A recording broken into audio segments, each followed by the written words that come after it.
Right. Brilliant. Okay. Where's mine? Okay, that one's yours. If you ever want to look into the camera directly, that's the wide, and then this one is my one. Okay then. Cool. Hi guys, welcome back to the Zeze Millz Show. It's been a while, but you know how we do. I have a very special guest in the building. He just came out of the Big Brother house. I wanted to be like, he had 35 days in. How many days was you in there for? 42. 42 days in the Big Brother house. He made it to the end, the very end. He was the final two, and then he missed out. How did that feel? Marcello is in the building. Thank you, Zeze. Thank you for having me. Thanks for coming. Thanks for appreciate you. It was very surreal. Definitely the most crazy thing I've ever got involved with in my life. I didn't expect to go final, to be honest with you.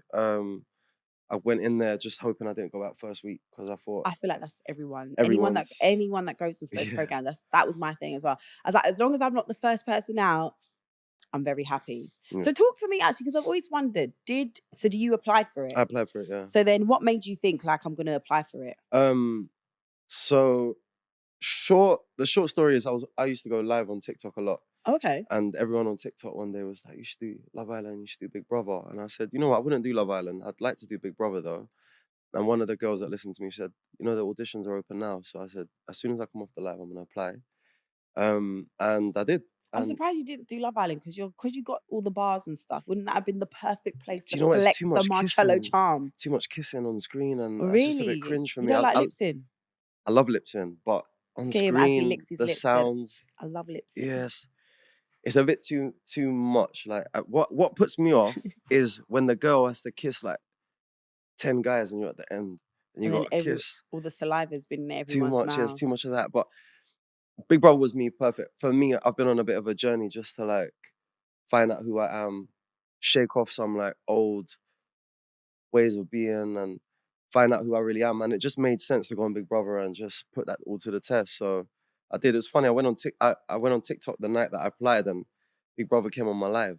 Oh, that really? Yeah, and he sent me a little eye emoji. Oh wow! Yeah, and it made my heart start racing. So then you kind of, and then what's the audition process like? Lengthy, 6 months. I was auditioning for a lot of auditions, group auditions. 6 months. Solo auditions, psychiatric things, like loads of stuff.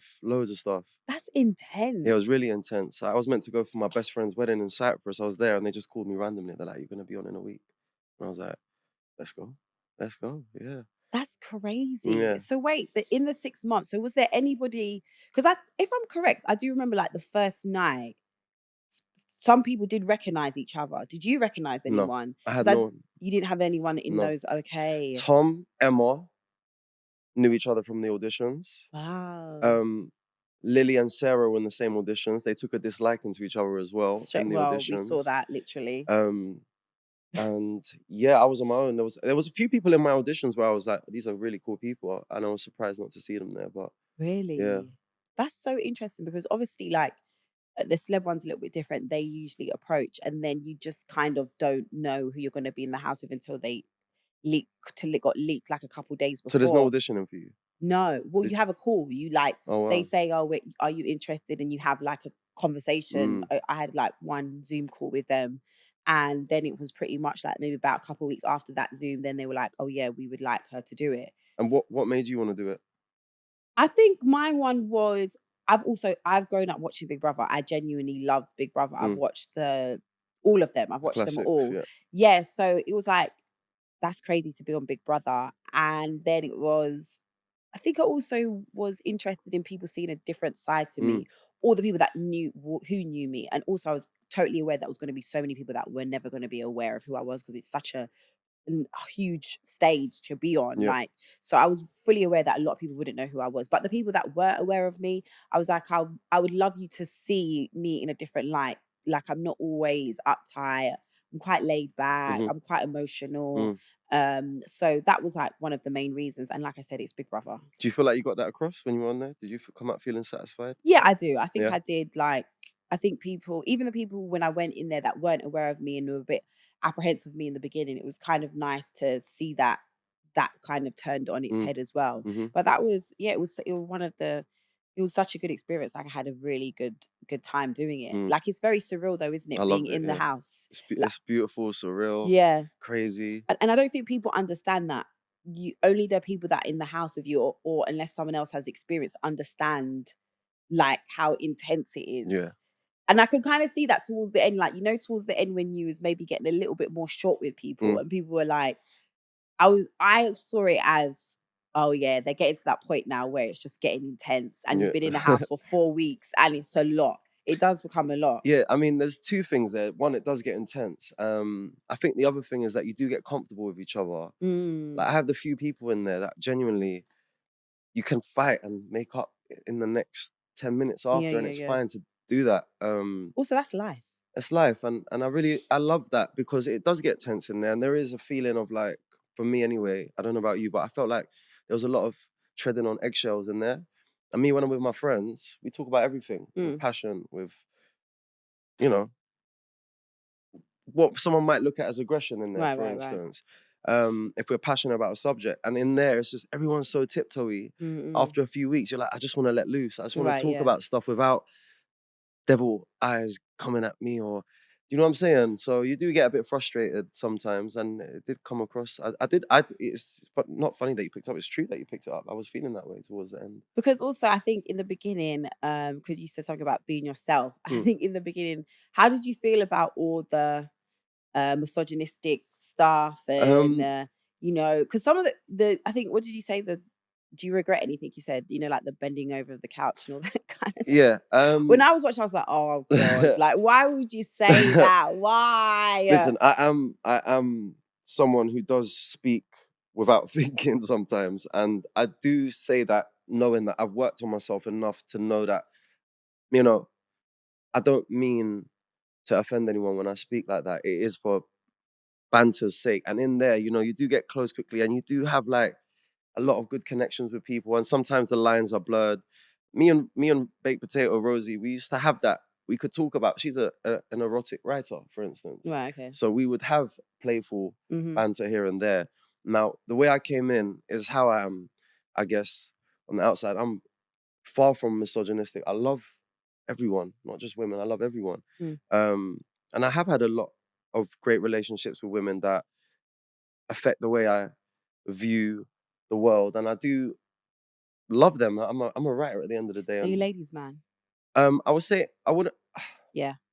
It's hard for me because I don't, at this point in my life, and for the last, I'd say 3 or 4 years, because I used to have a restaurant with my mum. I used to work in a cafe with my mum till 2019, and then they wanted to triple our rent, so we had to close it down. And I was always making music in between, going hard, and I had some success with a song. But when we left the cafe, I was like, I just need to get on my career stuff, because everything that I'd been working on for 7 years was suddenly gone, and I had no backup. So I was like, this is my time to pursue what I really love.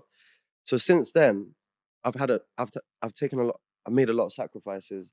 You know, in the past, I made a lot more time for women, and that was something that was more important to me. Nowadays, the only thing that's important to me is repairing relationships with my family that have been disturbed through the years, and making myself proud from what I'm doing.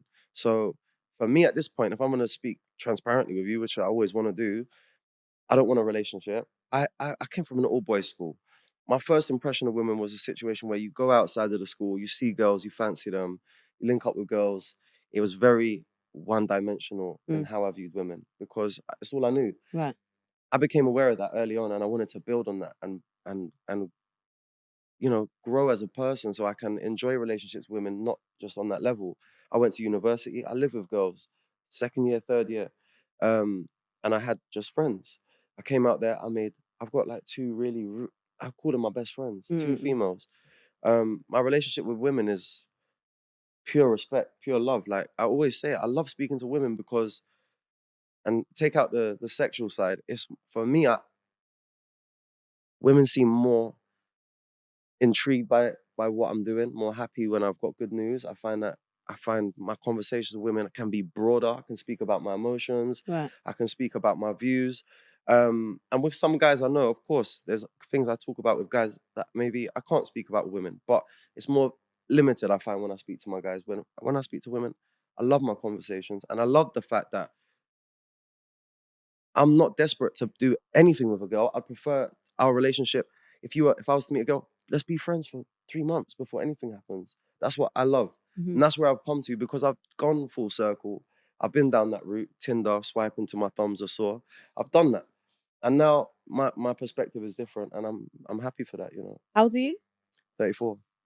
This is the thing, like, since we're on the topic of relationships and men that are like really career driven, why do you always feel that you can't like do it with a woman by your side? Do men genuinely feel that women are distractions sometimes? Do you know what? I've had a few women in my life that are not distractions at all. And I've had a few women that make it clear that they do want to build with me.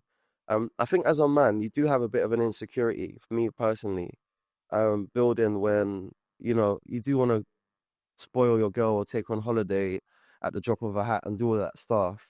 So I think there's a bit of insecurity that comes with building with someone, and that's just something you either get over or you decide to just build it up till you feel ready to do that. On the distraction side, yeah, it can be a distraction for me. I think financially it's distracting. If I want to go and say spend £1,000 on a podcast, on a music video, sorry, or £2,000 on a music video, and then I've got obligations with my girl, like, it's hard, innit? Because I have big dreams and I have things that I really want to do and I love doing. And I guess until I fulfill myself in that area, there is a bit of a sacrifice going on in terms of where I choose to give my heart to, you know what I mean?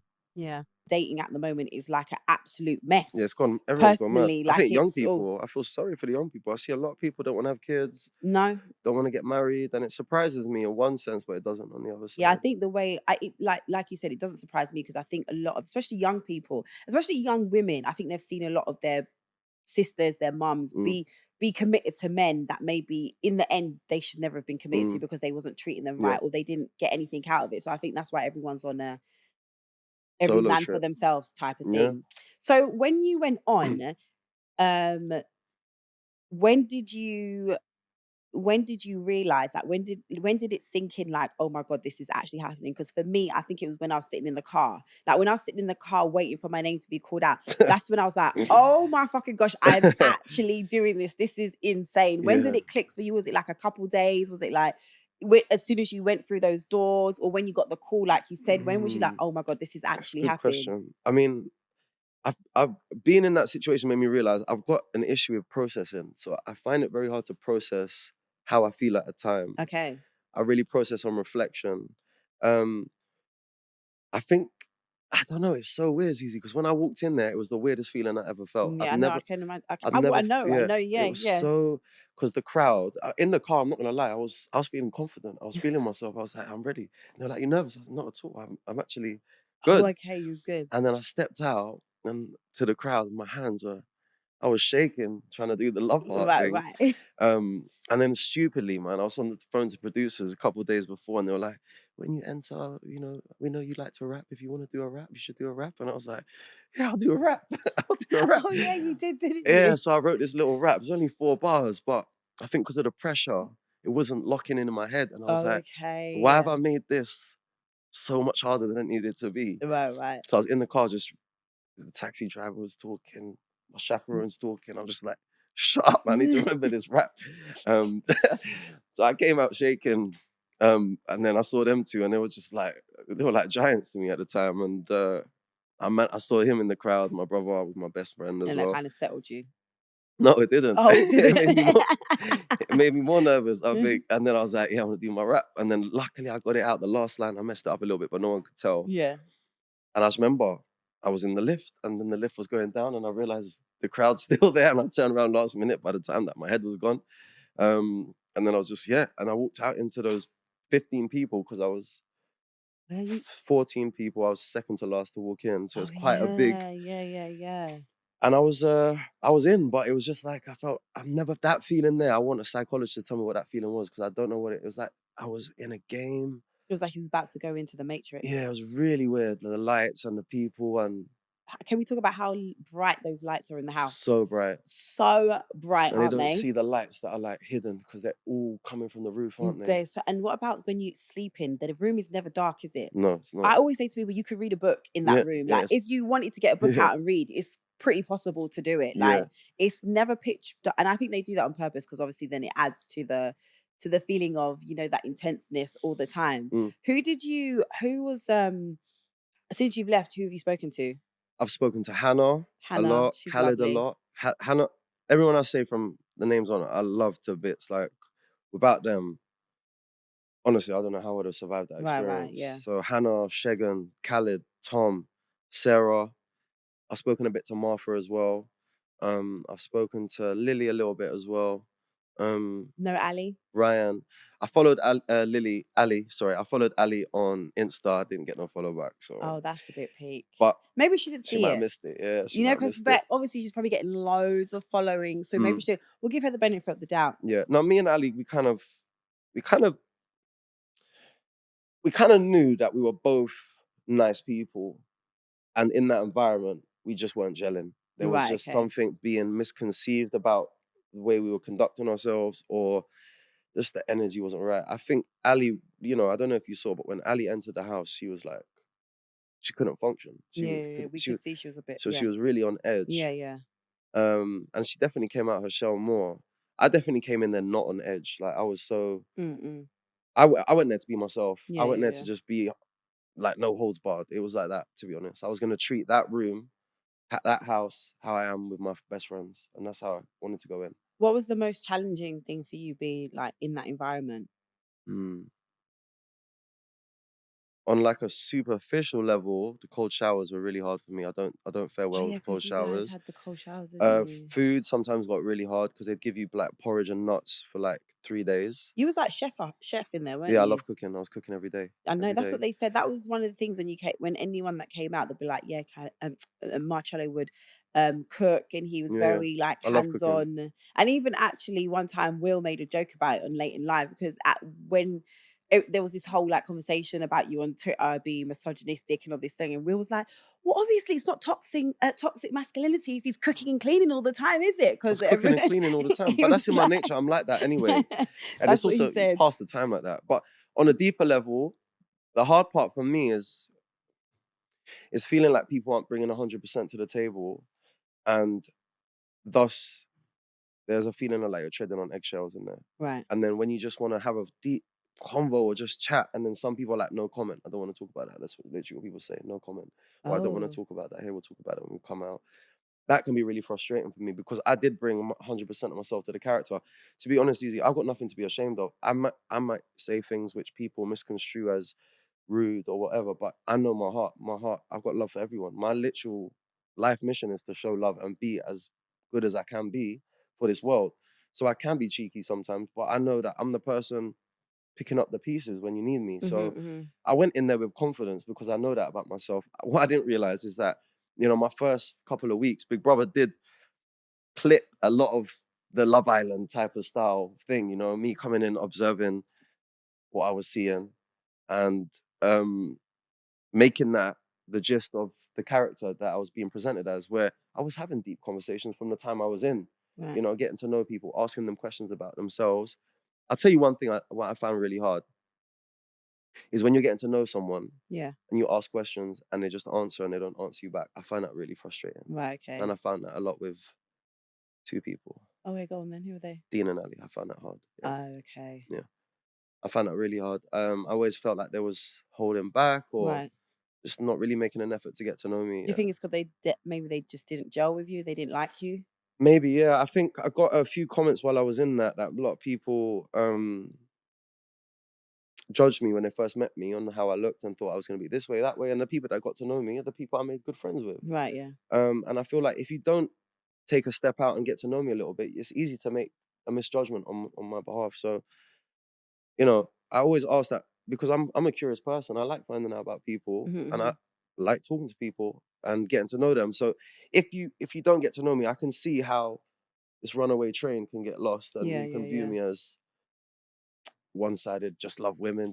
It's like the least of my thing. I've got so much to offer in terms of what I've built myself into. Do you know what I mean? The pH level thing was wild though. Yeah, but I'm going to give you some inside information now. Okay, go on, tell me. So the reason that comment got made, yeah, this is facts. And Emma's even spoken about this, but I'm going to give you it from my mouth. A day before, I'm walking through the bedroom, I'm on my own, and there's a pair of knickers on my pillow. Yeah. Oh. I'm thinking someone's trying to be funny because you do play pranks like that on people. So I picked up the knickers and I've gone in the room and I'm holding up the knickers. I'm like, whose knickers are these? And someone's like, smell them. So I smelt them and they smell like fish. Yeah? Oh, Wait, no. wait. Oh. So I'm going like, whose are these? Actually, I was like, don't tell me whose these are because I know you want to know. It's actually, I'll give you some inside information. I said, this reminds me of a few bad nights I've had. And from behind the wall, I heard the producer crack up. It was all laughing. What I didn't know is that they were pranking me and they got a pair of Sarah's knickers and dipped them in tuna, let them dry, and then put them on my pillow. So they played a whole prank on me, right? So when I said the pH comment the next day, it was in regards to that whole fiasco that went the day before. Do you get what I'm saying? Oh. So there is a bit of a back narrative. I'm not excusing what I said. Now, what I said is, with me and Sarah, we did have that playful banter. I shouldn't have said it. It's silly banter. But it was an extension. In reference to them actually dipping pranking me the with tuna a pair of in tuna the thing. knickers. Oh, so it did actually smell fishy. Because they dipped what did Emma call it? The gullet? I don't know what you called it. Oh, okay. That bit in tuna. So when it was like smell, I was like, oh my God. I was like, I don't even want to know who these are. But also, that is wild that you actually smelt it. You're a bit of a freak, aren't you? Because that is where I probably would have been like, absolutely not. If someone was like to me, smell some panties, I'd be like, no way. That's how I know. Look at you. Like that's where the problem was. Yeah, you should have never smelt the panties in the first place. Yeah, but we've become really, listen, you know what? I don't know. It's the same on the celebrity one. I promise you, if someone ever told me to sniff panties, I don't think I'd ever sniff them. Unless I knew they was like smelling like, or they was like fresh knickers. I thought they would be clean. They look fresh. They were fresh, but they were just dipped in tuna. Yeah. Okay, so that's the context behind the. Yeah, so there is a little bit, but I don't want to excuse it. At the end of the day, I understand it offended people. Is bitter banter, innit? Bitter. Am I right in saying as well that you had death threats as well? Yeah, I had a few. When I first came out, there was a few. I'd say like 5 of them. Really? Yeah, kill yourself. Your career's never going anywhere. You're a misogynist pig. Loads of it. But what was the death threats in regards to? Not death threats. They labeled it as death threats, but it was people just saying you should kill yourself. You should. Yeah. That's one thing about these type of. I do feel like people take it a bit too far. With reality shows, like people, it's almost they don't see you as a real human being. They then see you as like you're saying, like a character or like they're playing a game or something like that. Did it affect you, or was you able to just like let it roll off the shoulder? Because for me, those type of things, as much as you might be like, oh, they don't bother me, it's still not nice to read, and people attacking your character. Yeah, I think again, I'll refer back to that thing. I'm very bad at processing, so it's like. Remember I said when I came out of Big Brother house for the first week, only today I've really woken up feeling like myself again. I wasn't really feeling myself, and maybe subconsciously those comments did affect me, but on a surface level, I brushed it off, and I know, like I said, I know my intentions in life and I know my heart. The reason I made that statement is because if I wasn't so strong and if I was a little bit more vulnerable, I think that could be a dangerous game to play with someone in my position. I made those comments, one, to clear up a few things about my position on those views of me, because I do not, endorse anyone that has any prejudice to anyone that's not part of me at all. And I also said it for people to be a bit more careful, because luckily I am strong and I can take that. Okay, it probably did knock my mood. I think just reflecting, that's probably why I've not felt myself. Yeah. But I am strong enough to take it. Listen, I went on that show knowing that there's going to be some sort of backlash on me. Do you know what I mean? Now that you've come out, do you feel like there's a certain level of pressure on you to appear like you're doing stuff or like you're succeeding? Because I know a lot of people, that does feel like that you come out and now it feels like all the spotlight is on you and you have to be looking like you're living your life and doing something. I think for me it's easy. I was doing all the stuff I'm doing now beforehand. I was pursuing a career in what I love to do. I'm pushing myself at every opportunity, and saying yes to things. My brother knows. I was very locked into a certain view. When you come up in my area and you have certain friends, you put limitations on the things you can do. And because you don't think that's going to be looked at as cool, or, you know, you're going to get judged for it. At the start of the year, I told him, I'm going to say yes to everything. I'm going to change up the way I'm viewing myself and the way I think the world views me. So I was already on a mission to make myself successful and just take every opportunity I can to push myself. And so where did you grow up? Like, where? I grew up in around here with, sorry to make it big, but with Green. Good Green was where I learned the most about myself, and yeah. And I don't actually regret anything from there, to be honest, because it gave me so much that, you know, I'm grateful for as well. Do you think that's why you also got into youth mentoring and 100%. that career path, because of the way of you're growing up? 100%. I mean, I'm someone who likes to help anyway. It's in my nature. That's one thing I know about myself. I like to help as much as I can. And my gift is I can keep giving quite a lot without getting drained. So the youth mentoring thing just, it fell in my lap when I was young. I've been doing it since like 18, to be honest. Okay, I've been doing it a long time. And it fell in my lap early because I was doing a radio show when I was 18, and then they asked me to help them with a pitch, and I started doing it there. And long story short, I've just been doing it since. And you really enjoy it? I'm good at it. Yeah, I'm good at it. And it's hard to say I enjoy it because it's quite tough when you're with young kids that are really like, you know, they don't cry from the. I don't want to like say it bad, but they don't open up like that from the beginning. You have to work with people. They have to gain their trust. And and when you see that, it's emotional. It's quite tough. Yeah, it's a tough job. You seem quite like in touch with your emotions. I am.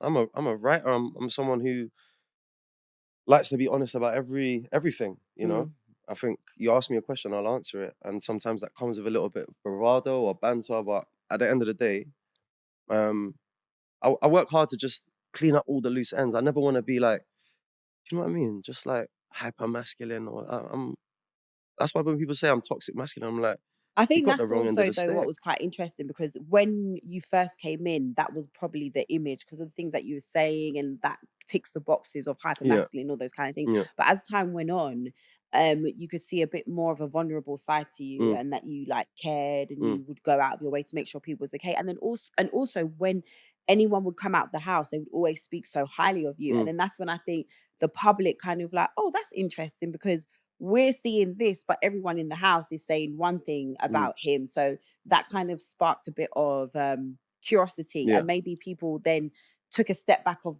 saying you as misogynistic and all these kind of things, because with anyone that came out of the house, that's not what they would ever say about you. What was like one of your best moments in the house? Like when you look back in the house and you think, and you laugh and you chuckle to yourself, you think, oh, that was a good time. There was so many, honestly. I think every day I was in belly laughter, and I'm not like the biggest laugher. I don't know about you, Zeze, but it takes quite a lot to make me laugh. Like, I can laugh quite quickly and cry. I'm a crier and a laugher. But in there, Shegan, Khaled, they had me laughing so much. This is the thing, we never saw. I know, that it's much such a of shame. Shegan. Such a shame. He's so saw funny. it. Honestly, I think he's like a raw Eddie Murphy. Really? Yeah, he's actually hilarious. Like, he'll take center stage and like do the whole crowd thing. Like, he's really funny. And he's so musical. And you never saw any of our music bits. I watched it back. No. We were I was rapping. going to say, have you watched it all back? Yeah, I watched it back, of course. I told him it's the first thing I'm going to do when I come out is just watch that. Yeah, I was looking forward to it, yeah. Oh my God, and how long did it take you to watch everything? Because the fact that you're in there to the end, Jesus, that must have taken a while. I think like 3 days, 3 nights. Like, I went in. I just went in. I saw him after. I watched it with him. I watched it. Then I realized I can't watch it with my friends because they're all talking too much. So I was like, I just need to. See, I haven't watched all of mine. I think I'm up to episode like 5 or something. Yeah. Like randomly at home, sometimes I'll be at home and I'll be like, oh, fuck it.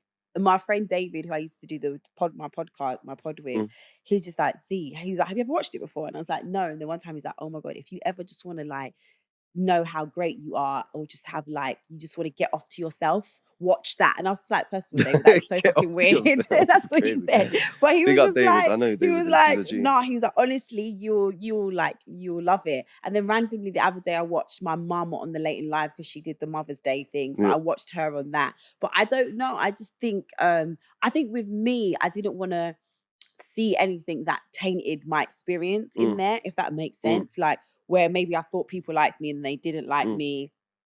So I kind of just was like, I don't want to ruin that for me. But I get why you would watch it. I watched it back because I went in there knowing that I was probably gonna say some stuff. Like I'm a human being. And I don't hide. I don't have a reason to hide anything. I'm cheeky sometimes. I'm also very caring, and I'm also someone who will put their hand out and say sorry when I'm wrong. You know. So I didn't have anything to be ashamed of. Does that mean I watched it and wasn't cringed out? I got cringed out loads. Oh wait, tell us what parts you cringed yourself out about. Sometimes with like my little argument with Sarah, and I remember being upstairs with everyone. I literally said, I feel like I'm treading on eggshells on everyone. And I went downstairs and they were having a convo, and I was like, I'm just gonna let off. It's just like I'm just gonna let off. Yeah, because I was like, yeah, I'll just let off. Someone said to me actually that people in there that you're close to do become like your emotional punching bags a little bit. But that's also life. Yeah. And that's what I used to say about people when I went in the house as well. I was saying how, because there was as a black woman on there, obviously when you're a black woman, you go on these shows, you know you're going to not have as much grace as everyone else. Everything's going to be held to a microscope. If you get a little bit, kind of like exactly what happened with Hannah, you know what I mean? If Hannah said something, it was blown into out of this proportion. Out here, it would be a talking subject. Like she couldn't, there were times when she was really upset and she was crying. Everyone was like, why is she crying? It's like, what? Okay, so she can't be upset. She can't be sad about it. I can't even remember what I was saying. Big up Hannah, by the way. As She's a amazing. black woman, you kind of, people would say to me, oh, how was it in there? As a black woman, I'd be like, to be honest with you, how it was in there is not how any different to how it is out here. As a black woman, I have to tread on eggshells out here. I have to think about what I'm going to say. Am I coming across nice? Am I coming across too aggressive? But like you said, out here, the people closest to you are the ones that you take it out on. You're not going to take it out on Jill at work who doesn't really know you. You're going to take it out on your sister or your best friend. They're going to be short with them. So I think people don't realize how much it mimics like real life. Yeah. And it's not, and it feels also like real life in there. 100%. It's so, yeah, like we keep saying, it's so intense. That's the only word I can use, but intense in every way. Yeah. When it comes to it being like the joy or the laughter, it will be intense. It'll be like on a higher scale than maybe it would be out here. Just laughing is the most valuable thing in there. Yeah, because, and also like I was saying, it's such a unique experience. Only the people in there understand what it feels like, and that it does become a family. But with a family, sometimes at least you get to go to your room and like shut off. Yeah. But now you can't go to the bedroom, there's a camera that turns as you walk in. So you're just like, I can't like do anything. Constantly. I did actually, funny you brought that up, because I do feel like the Big Brother experience is like a mini life in one series. Like even when people get evicted, you feel like they've died. Yeah. Like they just disappear. But then also it's so quick, it's so mad how you kind of quickly get over it. Yeah. So it will happen on the Friday, Saturday might be a little bit down, Sunday you almost are like, oh yeah, I forgot that person was even there. How did it feel when they played your song? Oh man, that was the best. One of the best things. You looked so proud when they was playing it. Listen, I don't want to say a failed musician, but I've been trying to do music for years. I've had small moments of success. You know, I've written for Peter Andre's son. I wrote both his singles, and that's like been high points for me. How was that meeting? Did you get to meet Peter? After, pardon? Okay, did you get to meet Peter? Yeah. That's like Junior's one of my best friends. Oh, okay. Now, so when they played my music, it was like, remember, I'm a bit slow on the processing time, so I was like, I know this is a massive thing, and then it was more like, I was like, they played my song on Big By the Brother. way, those letters that you wrote were really weird. Weird? Yeah. I got into characters. He was like, and I was like, Marcello, they just wanted you to write fake. Where did this whole thing come from? Like everyone had this like secret love interest from all over the UK. I had to make it believable. I tried to make it believable. Yeah, but you could have chose anything. You could have been like, yeah, well, I just think you're great. Yeah, I went a bit left. I was just like, but my mind can go left and right. The creative writing in you, but go then. But yeah, amazing experience. I still don't know why they did that for me. I think when I came out, the production team came up to me actually, and they said to me, when I became head of house, obviously you get your own breakfast and stuff. Oh yes, you did. And they said, out of everyone that got head of house, you were the only one to wash your plate and give it back. Okay, right. And I think there might have been, I don't know, appreciation from the production. Right. For me being on the show, I don't know. I was asking them to play my song, like, but just I was like, I want everyone to hear my song. Can you play it? Yeah. Can you play it? Like, why sometimes they play Michael Jackson. Yeah. Like, can't they just spin, please, Big Brother?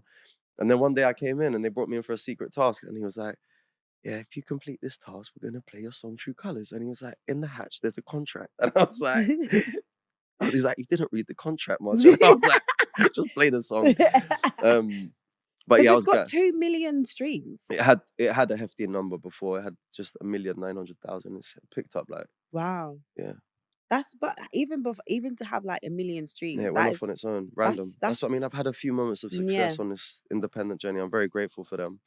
But it just went off on Discover Weekly. I released like 4 years ago, 5 years ago. That's so mad. And it just kept doing its thing. Yeah. How's that been for you, like as a man? Because like we were talking earlier, you know, about I think men nowadays they feel like they have to be super accomplished and have to be making a certain type of money and whatever. So how's that been for you? You know, your career necessarily not being where you want it to be. How's that been for you? Because I love what I do, I genuinely like make music all day long. You know, I write every day. I love writing so much. It's my favorite thing to do. It's never been like, I think there was a point in my life where I was like, shit, if I deep all this failure, I could get depressed, you know, because I've tried a lot of things. Being creative is probably one of the hardest like jobs, not like obviously being a doctor and all those things, but I think mentally on somebody it's quite crippling because like you said, the amount of rejection we get is crazy. And then for us to pick ourselves up and then do it again and go again and be like, you know what, I'm going to try again. Psychologically, it's had an effect on me. It will definitely have an effect. I think the effects on me actually was something that were pinched a lot more in the Big Brother house because I'm a positive person. I wake up, I pray, and I ask to bring out the courage in me to be a good asset to the world every day.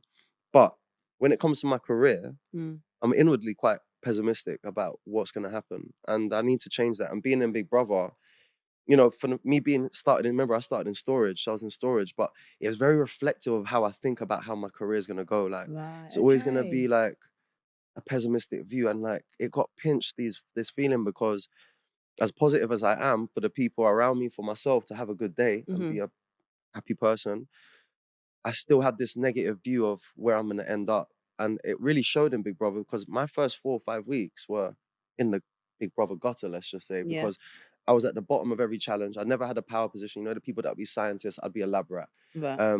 Storage. Coconut Island, I was just a work employee. And by the way, Zeze, I don't know, the celebrity one, but our tasks are lasting 12 hours, 14 hours sometimes. Yeah, their tasks, people don't realize how tiring the tasks are. You know, and I'm working, cleaning 14 hours. Yeah. And this is so reflective of my mind because I always maybe inwardly think I'm not going to go to the top because of all the failure that I've experienced. But being in there, I remember when I got head of house, which was one of my happiest moments, I was watching the wheel spin in the firework night. Yeah. I remember. And I was watching, I just said to myself, because I had won the dance competition the day before with Ali, and it's like, I've been a footballer before and I've never succeeded in that either. Do you know what I'm saying? Yeah. I never really won anything. And I was saying this to Big Brother, and it was a big thing for me to win the dance thing because I never won anything. Right, yeah. So when I was watching the wheel spin, I was like, think more positive, man. I was like, just be more positive. Think you're going to get that. Don't think you're not going to get it. And it landed on my thing. And one lesson I took away was try and work on that, because it's just a weird paradox in it, because I am positive, but when it comes to my success, I'm quite negative. My friends always, I'm a very pessimistic person. Like, I'm very just like, well, yeah, if it happens, it happens. But I think it's quite similar to you. I've had so many times where I'm like nearly there and then it doesn't happen, or this is nearly about to happen. And then even like we talk about acting before we started. That's the reason why I stopped doing acting, because I've been doing that's all I ever wanted to do when I was younger. My mum says when I was 4, I was like, she said, what do you want to do? I'd say I want to do acting. And then I spent my whole teenage years, my 20s, whatever, trying to make that happen. I went theatre school, I went drama school, all these type of things. Amazing. And nothing was sticking. I lived in America for like 8 months, tried to make it there, nothing was sticking. And then I started talking Zeze Millz stuff, and then that kind of like took off. And even sometimes with the Zeze Millz stuff, there's so many times where I feel like I should be further, but I'm not necessarily, because of whatever politics or just how the way the world works. So I totally get that. But I think also that's a defense thing as well. Because to prevent you from feeling disappointed. Yeah, because then it's 100%. Like, if you tell yourself it's probably not going to happen, when it doesn't happen, you're kind of like, fucking you, it's going to happen anyway. So I'm not excited about it. But let's go back to, because obviously you made it known that growing up, Peter Andre was, you looked up to him. We all liked Peter Andre growing up. One of my earliest memories is what listening. Do you mean? Yeah, one of my earliest memories listening to him in the bed when my dad was still living with us. So I know I must have been really young. And I was listening to his song on a Walkman, a yellow Walkman. Oh my God, Walkman. And I was in bed, putting it on my on my ears, but I couldn't sleep with the music on. But I think because I've seen it in a movie, you know, kids used to sleep with them. Yeah, I was trying to do it, but I wasn't comfortable. right. And I had loads of memorabilia from him. But yeah, he was an idol of mine growing up. But he's Greek as well, like me. Yeah. That's what I was about to say. I guess it's like representation as well. Like Yeah. someone that, like you, doing what you Yeah. like. So from young, have you always been into music? Yeah. Okay. From really young. Obviously, started off with more like Pierre Andre stuff. I Right. think I liked rock, like Linkin Park for a little bit. And then when Eminem came out, Okay. I was like, boom, I love that. Yeah, Right. I just got immersed in hip hop. In fact, I used to go to Cyprus. They used to have bootleg CDs. Before I'd start making music, I used to buy these CDs for like £1 or whatever, and used to have Tupac, Biggie, just compilations, homemade. So it's the first time I experienced hip hop, but it was like purest hip hop. And I got a dose of that. I used to rollerblade in Cyprus as well. I used to play Eminem while I was rollerblading.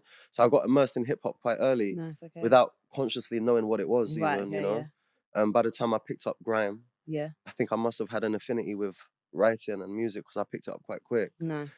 The thing with Peter Andre is a beautiful story, actually. Because one of my biggest moments musically is I got discovered by Jamal Edwards. R.I.P. Yeah, R.I.P. The legend. Did what he needs to do. I did a freestyle about Uber Eats in a car park, and he loved it and messaged me. You know, said I wanted to shoot a video for this. Paid for the video, put it on GRM, everything handled just for nothing.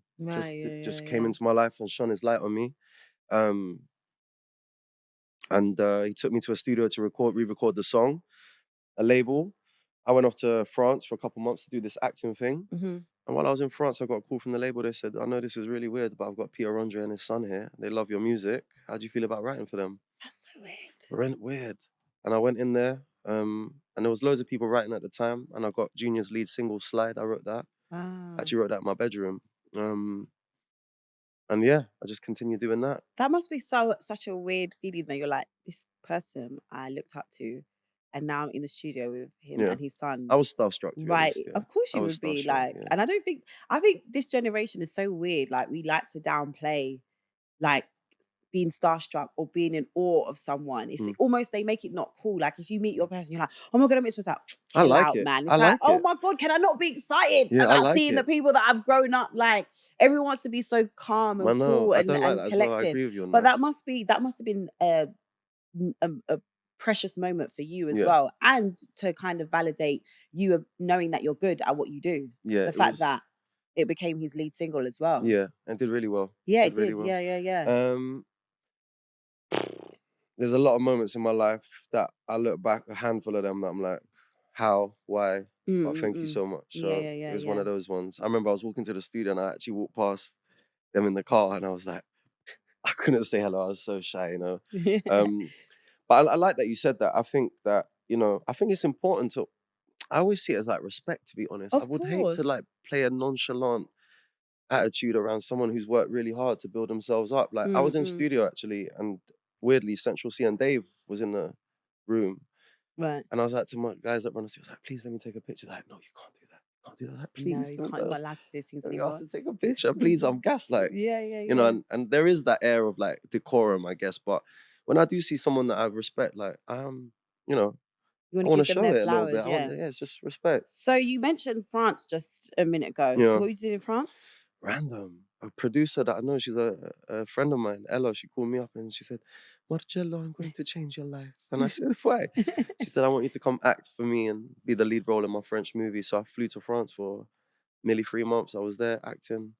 Yeah, random. Wow, what was the role? Boxer, London English boxer who'd flown over to France to get out of trouble. And yeah, it was a wicked movie. It's not out yet though. I was about to say this. Oh, so how does that feel? Like you've done that before this, but now it's going to come out after you've now got your notoriety has gone up. I haven't really thought about it, to be honest. Because that must be quite interesting, because now it's like... Yeah, the movie's good as well. Big budget and everything. Really? Yeah, it was a big budget. I think like 200k went into it. And we were all staying in the south of France for 3 months, and then not abandoned, but the hotel was shut down because it was COVID, so it was just all staying there. I fell in love while I was in there, actually. Of course you did. last time I actually liked someone I feel properly. like no. How can you say that? But you know what I mean? Like, What do you mean? You got your got tender lost in that stem. emotion, the love. Tender stem is listening to this. I like tender stem a lot, but Thank you. I don't know about you, but as I get older in life, that love bubble gets harder to get into sometimes. Like, I used to be a bit more of a sucker for the love bubble. You know what I mean? Fall in love, like. You give me that vibe though.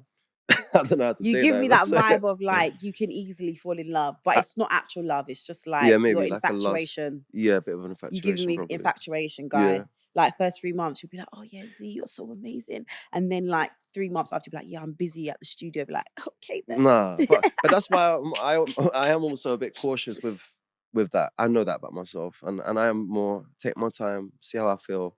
So where's the lady that you fell in love with? Oh no, it didn't work. It didn't work. She lived in France. It was just It's never gonna work. fling, yeah. But no, it's a great experience, and yeah, I've done loads of acting. You know, I acted in Theo Johnson's movie, Just Two Drops, as well. Okay. Yeah. So what's like in your ideal world? What would Marcello be like? Would he just be like an all rounder? All right, so I want to give you a quick breakdown of what I hope to do in my life. I just hope to achieve in a creative area, whether that's music, acting, somewhere. I want to do something big, and I want to do it, worldwide. I want to do something that is regarded as an impressive accomplishment. And then my main thing is, in a few years, I do want to turn around. I want to create like a life coaching course. I want to help people achieve their dreams. I want to be really like hands-on with it all and talk people through psychological stuff, through physical therapy. And I just want to be that guy for people to come to when they need help, to be honest. That's my main goal. But I want to do what I love to make myself a credible life coach, so I can say to people, you can achieve your dream. I did it. This is how I did mine, from building on my own from the ground up, and you can do it too. And I think that in order to be credible to do it, you do have to take the risk and do stuff yourself. Yeah. So that's my in a nutshell. That's kind of what I want to do. Overall, are you happy that you done BB? Yeah. I loved it. I have the best experience ever. I loved it. That's how I felt as well. Like, as much as there'll be days in there when I'd want to cry, I did cry, and I'd be like, "Oh, this is getting intense." I feel like it's one of the best experiences I've had. 100%. To live like that, to also just be around people that you'd never be around 100%. ever in life. I'm glad you said that. I agree fully. Because it is. And I think if you come out the other end, okay, it makes it even better. Because some people, it just doesn't necessarily go that well for them. Yeah. But I think if you come out and it's a really good experience. Yeah. What have you got coming up next? Loads of music. I'm releasing a song that I wrote about the experience as well. Okay, nice. Yeah, that's going to be coming out in a week. Okay. I've got a video coming out hopefully a couple of weeks after that. I was going to say that. Have you shot the video? No, my guy's in Brazil at the moment, so I'm waiting for him to come back. But okay, nice. I'm going to do that ASAP. And I'm just going to continue what I'm doing. I've got a podcast as well. Okay, called nice. The Core. The Core. And you'll be seeing the Core members. That is how did you feel about that? The Core. I didn't even know we were called The Core. Did you guys make that? Because I couldn't remember if you guys made that up yourself or if it was just I didn't even know it was called The Core till I left. No one told me I was a part of The Core. Oh, really? No one spoke about The Core to me. So when I came out, it was like The Core. Even you said it to me. The Core. I was like, what's The Core? So did any, like Hannah, Shegan, did you lot ever... They spoke about it. I've seen them speak about it. And I've seen them put me in the group, but it was a separate conversation. Right, okay. I wasn't privy to, so I didn't know I was a part of The Core. I knew I was part of The Core. Right. But I didn't know The Core was a crew. Like, see, that's what I didn't really like, because I feel that Ali was the one that made this thing of the groups being separated all the time. And I don't think that it was necessarily like that. It was just people gravitate towards who they gravitate, and that was how that's what happens in life. Like when if you work in an office, there's going to be some people you gravitate towards, and there's going to be some people that you don't. It doesn't mean now we're beefing, if that makes sense. And I didn't really like it because they would like use certain words that I didn't like being attached to certain people, if that makes sense. And I was just thinking, it's kind of painting a narrative of this like them and us type of vibe. But how was that bond between you lot? Was it, do you feel like you all did kind of gravitate towards each other because you're from similar backgrounds, similar maybe upbringings? Or I'll tell you what, there was one, yes, we gravitate, like obviously Hannah's from London, Shegan's from London, basically. Khaled, he's from Manchester. There's some Thomas, he's a footballer. Like Sarah, again, I just want to speak candidly. Whether I'm right or wrong, we'll leave it up to other people to decide. I feel like there was, in that group, initially, I sensed more authenticity in those people. Mm-hmm, And I did feel like certain people outside of that group were playmaking a little bit from early on. Now, when that challenge task happened and Lily and Hannah were put together to protect Lily, and me and Khaled were put together to potentially get us out, we were up for eviction. Right. Hannah was like, she cottoned onto it and she said, I don't like that. Me being used as a pawn. She said pawn, but pawn. Now, from then I was like, okay, but even before I remember, did Big Brother ask me, how do you feel about the housemates? And I was like, I think there's a few playmakers, but I need a few more days to decide because I'd already start to see things. Also, don't you always feel like you're going crazy in the house though? Yeah. Because you'll see things and you're thinking, has anyone else seen what I've seen? Yeah. Or am I just like, yeah. do you get what I'm? Yeah, like I those would always think that I would conversations. see so many things and I'd be thinking. Can you give me an example? No, I mean, I think I was always like aware of Ekansu and her dynamic with Louis and Sharon and how she was, but I didn't know how it was coming across outside. Yeah, but see, that dynamic reminds me of exactly what I'm talking about there, just from. So yeah, so I would see things and I'd be like, okay, but in my head, and then sometimes you don't even want to bring it up because if you bring it up, now it becomes a storyline and now you're the villain or you're the person that is trying to make her look bad. So I would see things and I'd be like, okay, that doesn't sit well with me, or I think that's a bit weird. But also I'm also aware that I could not be reading things right. I can put my hands up and say there's been times when I might have not read things right. But you become very paranoid in there, whether or not you're over analyzing. Because like we keep saying, it's intense. You're always worried if you're over analyzing everything because you're fully aware of what's going on. So yeah, I mean, I turned out to be right in the end, but yeah. I think, look, it made me think about something I just want to speak on quickly. When me and Ali first fell out over that masturbation conversation, we was all sitting around the table, was having a conversation. Rosie asked me, have you masturbated in here? I said no, right? Ali then pops off at me for having a crude conversation, and I got the brunt of that anger.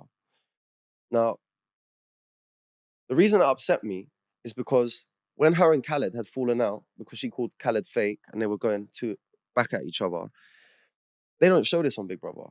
Ali was talking about leaving. I sat Ali down and I said to her, because we was on good terms, I said, don't leave, stay, see it through, you're going to regret it after. I talked to her for ages. I made her an omelette. I chilled, cheered her up, put all this effort, building a friendship. And then she just went at me like that. And it did feel a bit like, because, in there, relationships are intensified. You do get close to people. If someone does a nice thing to you, it means a lot. If you do a nice thing to someone, it's to show that you appreciate them. Yeah. So when that all came back in my face, I was just a bit like, you could have done it in a better way. Like, there was no warning. We're talking about, not to you, we're talking in a conversation here with a lot of people. I took it. And when I pulled her up on it, she was like, no, you're telling me off. And it just never got resolved from there, to be honest with you. And it just carried on. So it was just a hard situation to navigate because I always felt a bit like it could happen at any time. Yeah. So I never really felt comfortable to spread my wings around Ali again. And that carried on. And then there was a bit more between, it just got a bit crazy. Yeah, I do. I mean, I did late in life and I was, because also what you have to be, it's hard because everyone's human. And I've been on both sides of like people saying things about me, but then when you do go on a program like that, you have to be open to everyone's criticism, but you're also aware that people have to read it or they'll hear it and they're gonna feel a certain type of way. And my only thing that I didn't like about the whole Ali and Khaled thing is that if the roles were reversed and that was a 30-plus-year-old man, I said exactly the same thing saying that to a 20-something-year-old woman, young girl, Uproar. constantly. It would be classed as what it was: bullying, condescending, all of those things, targeting. It would be all of those things. That's exactly why. That's why I didn't necessarily like it, because I just thought, I don't think that you can have your opinion on someone, but I don't think it should have necessarily gone as far as it went. And that was my only qualm with it. I just didn't like. It made me feel a little bit uncomfortable. But look at these words, by the way, that came out of Ali's mouth. Fake from Khaled, which is very damaging on a public show because everyone starts to look at you like that. Khaled is not fake at all. He's a 23-year-old boy amazing person, learning and living. Fake. I objectify women. Dean called me homophobic. These are huge slanderous allegations with little to no backup. And it's like, in this world, to say those things about someone in a public domain, it's very damaging. And luckily for me, I can navigate through that emotionally. I'm going to be all right. But my mum's still got to go and see that stuff. And it's fine, but it's a lot. It's a big words to throw out on people without really like justification for them. Do you get what I'm saying? What you mean. And I think it's very dangerous to do that. And I think it's very toxic. Toxic masculinity. It's like, come on, man, get to know me a little bit before you start doing all that. Like, I'm so far from that. It's ridiculous. Like, and I've been casted with these names, and I just think people need to be. I never did that to anyone. Do you feel like it's had a negative effect on you, or do you think people kind of it's been brushed like Listen, didn't actually? I get so much love, Zeze. My inbox is so much love. It's crazy. Okay, for one every 20 messages, there's one hateful message, but the love is. I can't complain about that when there's so much love and respect. Do you get what I'm saying? Yeah. And I think the good thing about Big Brother is that it just literally does, like we said, it's like the world in a smaller thing. And there are going to be people that you're never going to get along with, but it's not hatred. Like we saw that, although some people they might not be your person that you would talk to outside, everyone still got along well. And that's the beauty of watching it. And I don't think sometimes people understand that you can like not like get along with someone, but you also do get along with them. And you are in the house. That was kind of a bit like me and Louis. Like sometimes we'd clash, but also if I saw Louis cold or anything, I'd be like, do you want a jumper? I'll go get your jumper, because you do all become like a family. And like in family, there's some people that you fuck with in your family, some people that you're just like, oh, do I have to see them at Christmas again? Oh, hi, you're right. But really just like, I can't wait for you to leave. But you still love them, you still care, you wouldn't wish any harm against them. And I think that is the beauty of being in that environment. And it takes certain type of people, everyone that goes in that house, there's a level a maturity that everyone has. You know what I mean? Even Ali, there was times when she would have really good conversations with people and I would like things that she would say. And I think that's being a real human being.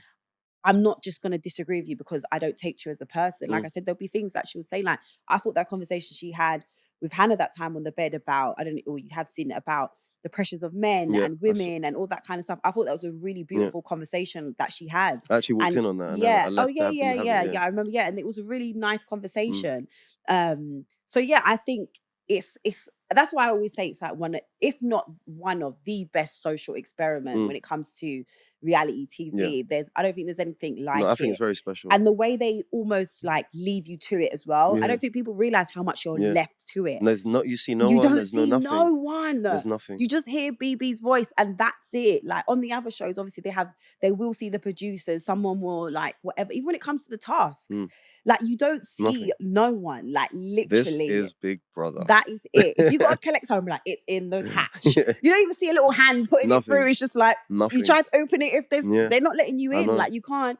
And that's, you literally are just left to your own devices, and whatever happens kind of happens. It's very special, and I'm so happy I did it. Really. Yeah, for sure. So before we go, last thing, how do you want people to remember Marcello, and how do you want them to see you?